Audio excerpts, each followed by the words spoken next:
ভারপ্রাপ্ত চেয়ারম্যান নাই থাকে না, আপনি জানেন না। চেয়ারম্যান থাকলে আর ভারপ্রাপ্ত হয় না। ধন্যবাদ। সাংবাদিক বন্ধুগণ, আসসালামু আলাইকুম। আজকে রাত 9টায় দলের চেয়ারম্যান জনাব তারেক রহমানের সভাপতিত্বে জাতীয় স্থায়ী কমিটির জরুরি সভা অনুষ্ঠিত হয়েছে। এই সভায় জাতীয় স্থায়ী কমিটি ইতিমধ্যেই আমাদের দলের গঠনতন্ত্র অনুযায়ী দলের ভারপ্রাপ্ত চেয়ারম্যান জনাব তারেক রহমান চেয়ারম্যানের দায়িত্ব গ্রহণ করায় সন্তোষ প্রকাশ করেছে আলহামদুলিল্লাহ, এবং চেয়ারম্যান দল পরিচালনার ক্ষেত্রে যেন সফল হতে পারেন সেই জন্য সবাই দোয়া করেছে।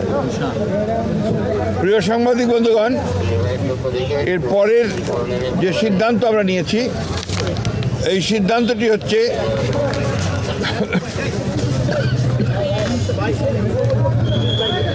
নির্বাচন কমিশনের অনুরোধে বাংলাদেশ জাতীয়তাবাদী দলের চেয়ারম্যান জনাব তারেক রহমান আগামী 11 জানুয়ারি 2026 থেকে জাতীয় নেতা মৌলানা আব্দুল হামিদ খান ভাসানী ও 2024 ছাত্রগণ অভ্যুত্থানে শহীদ আবু সাইদ সহ অন্যান্য শহীদদের প্রতি শ্রদ্ধা জানানোর জন্য তাদের কবর জিয়ারত এবং কিছু পারিবারিক দায়িত্ব পালনের জন্য দেশের উত্তরাঞ্চলের কয়েকটি জেলা সফর করবেন বলে সিদ্ধান্ত নেওয়া হয়েছিল।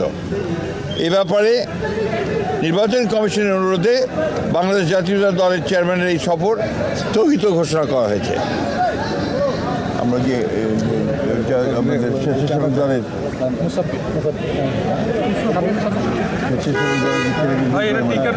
জানেন যে উসমান হাদিকে গুলি করে হত্যা করা হয়েছে।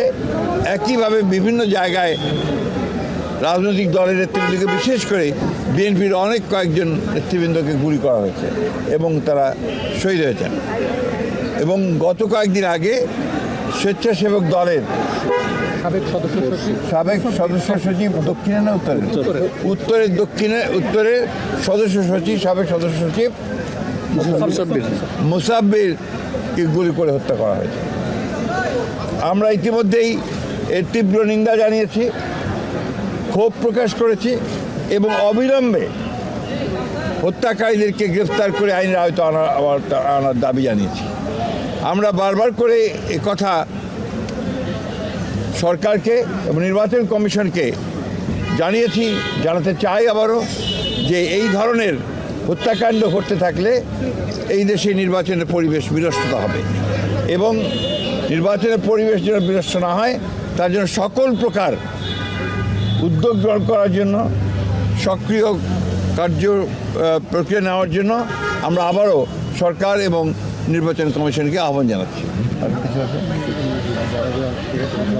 আর ইতিমধ্যে আপনারা সবাই জানেন যে আমাদের গণতন্ত্রের মাতা,